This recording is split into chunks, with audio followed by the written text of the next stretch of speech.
Hi guys, it's been a while, isn't it? Sorry about that. Been super busy, but I thought I'd just give you an update on the garden and maybe a few tips and tricks on the thing I'm the worst at, which is growing veg. But I'm slowly managing to do it despite being literally on the top of almost like a cliff near the ocean with a prevailing wind that is just constant. So I've learned a lot myself, but I thought I'd just catch up with you because it's been I don't know, about a month, but the bees are doing really well. They're loving this oak one, although oh no, they have done a little in the bottom right there. They have filled a chamber, but they're loving the bamboo in the middle. And this one isn't even in that much sunlight, so really pleased. As for the rest of the habitats, you can see there's a lot of buzzing, if you can hear that. And a lot of bees are loving this central bit as well. There's a little male there. Oh, is that a male or a female? I don't know. Loving the middle bit here. And over here is kind of really doing well. When the sun is out, how strange has the weather been this year? It scares me about the Gulf Stream reducing by 15% or something. And we're on the west coast, so it's been freezing cold up until really May. It's so unseasonable with storm after storm after storm. The poor bees, I've been out here like in the morning covering, at night covering them when it rains and then uncovering them when the sun comes out, and it's just been constant. But the females are finally out. I know a few of my followers have already had females like a few months ago, but here I'm getting used to the change of exposure because it really makes a difference. But finally everyone's out. And they're all right. They're doing all right. There's a little male over there. I've seen a few females today. They're bigger. Males have a white beard for red mason bee. There's a female right there. So we're going a bit. You can see she's generally larger, and she's looking for a perfect hole. At which point I think she'll sit in it, and the male will come and court her. So I'll take you around the side before I show you the veg garden here. You can see the bank here is doing brilliantly well. We've got plantain here, which is great grass, really, but you can see the little white flowers on the top. That's doing really well. We've got red campion coming out. I sowed a lot of this. Herb Robert just here. Obviously creeping buttercup, which is really good. I'm growing a line of lace caps here, which is, I forget what family it's in, but I've been nicking them off other people's bit that hangs over the pathway, and they all came up, so I'm really pleased. But generally, you can see we've got a really good first year here. I've not cut it. I'm cutting it once a year in September. There's loads of bluebells. Even the bluebells were late this year. I mean, I'm used to seeing them in February. It's very strange. But yeah, generally speaking, this bank has done really well, so I'm pleased with it. And the bees are liking it too. So as for the rest of the garden, well, it's okay. You can see here, I'm adapting quite quickly. I've made these windbreaks for the 4 sections of vegetable plots. And then I've got the herbs up here. You probably notice it's changed. These 2 were herbs. Now it's just 1, and I've got what have I got here? Kale in here, and a few plants that came up. They're either courgettes or pumpkins, but they actually grew out of the kitchen waste that I didn't quite dig in deep enough. Even if you dig it in deep enough, in the previous video you can see I've done that. Oh, actually it wasn't that far long ago, was it? That was only a couple of weeks ago. I mean, stuff will still come through even if it's 8 inches down. Things like potato, I mean, they'll just come through anything, but you can pull them up and replant them if you like. So in there we've got kale and who knows what. Here we've got spinach, and we've got salad here and chard, which I'm not sure about if it's going to work. We've just had the first crop of spinach today, which is amazing organic spinach. The salad's coming on, and you see perpetual spinach in there as well. Loads of spinach, and salads, onions, and maybe chard is going to be our staple, I think.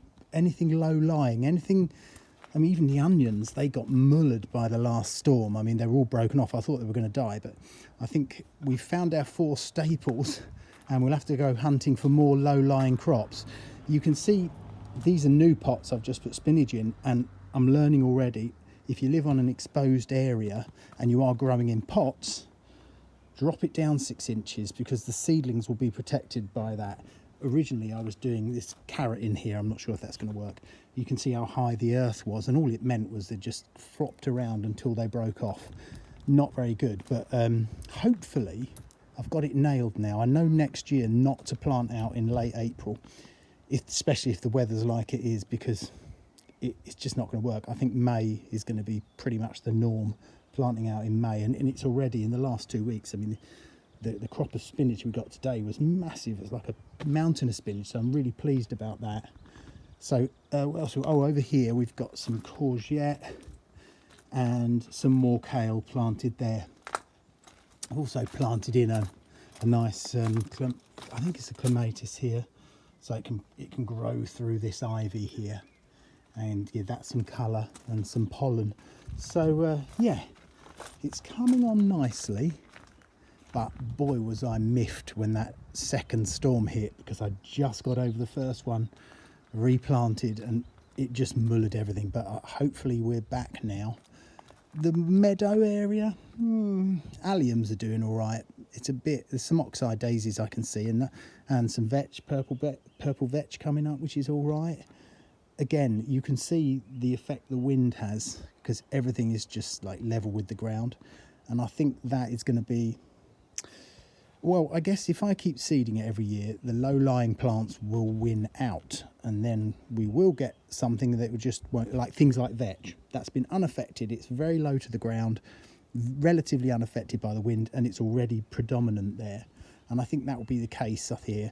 Alliums, those globe masters over here, that's actually broken off from here. I just planted it in so the bees could at least get something out of it.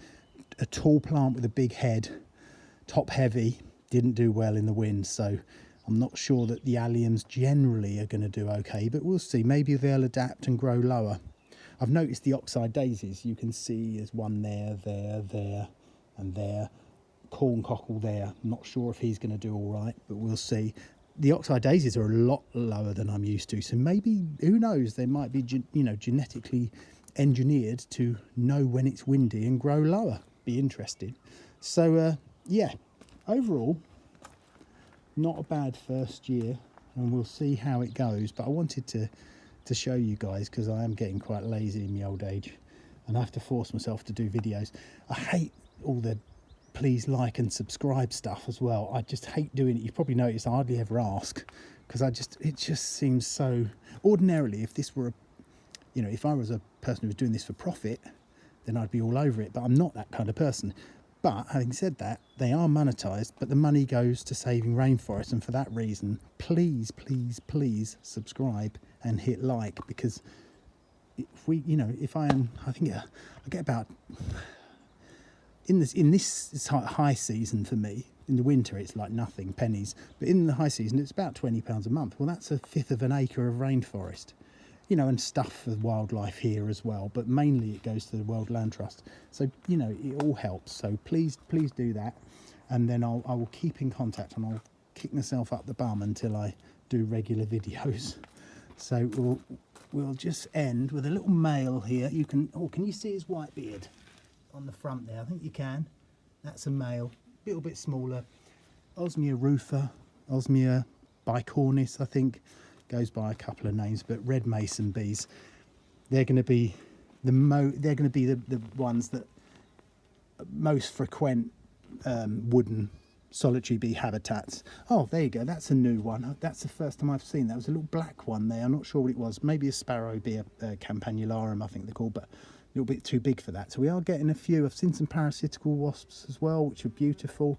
So we are getting there. This thing, I know it blew over before, and there's a video on that, and then I rebuilt it. It has been fantastic. What an idea to break, because when it's windy here, you put your head in here and it's virtually no wind at all. So it's been a lifesaver for these bees, and I was really worried that they'd all died in the chambers. There are still some that haven't come out, but we'll see. We'll see what happens. But thanks for watching, guys, and I'll speak soon. Bye.